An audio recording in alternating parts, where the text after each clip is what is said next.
அங்க நிக்க சொன்னாங்களா ரிப்போர்ட்டர்ஸ் நீங்க அமைதியா இருந்தா ஒரு நிமிஷம் வேணாரே இருங்க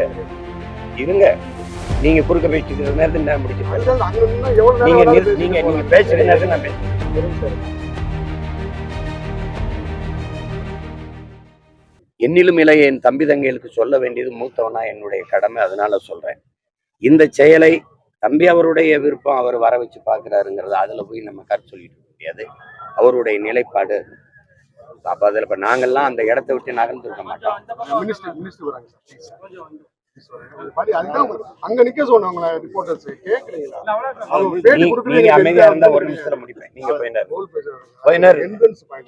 வேணாரே இருங்க நீங்க குறுக்க பேசிட்டு நேரத்தில் நான் முடிச்சு நீங்க பேசுற நேரத்தில் நான் பேச முடியும்.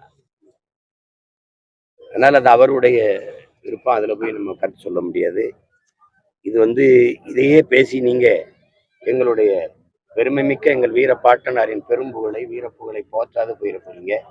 நீங்க அதை பேசுங்க.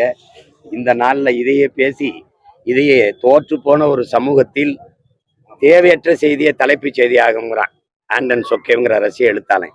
அது மாதிரி இதை போய் தலைப்பு செய்தி ஆக்கிறாதீங்க. வணக்கம். செய்திகளை உடனுக்குடன் தெரிந்து கொள்ள கீழ்கண்ட கேபிள் மற்றும் டிடிஹெச் நெட்வொர்க்குகளில் எம்நாடு செய்தி தொலைக்காட்சியை காணுங்கள். பாதகம் செய்பவரை கண்டால் நாம் பயம் கொள்ளலாகாது பாப்பா.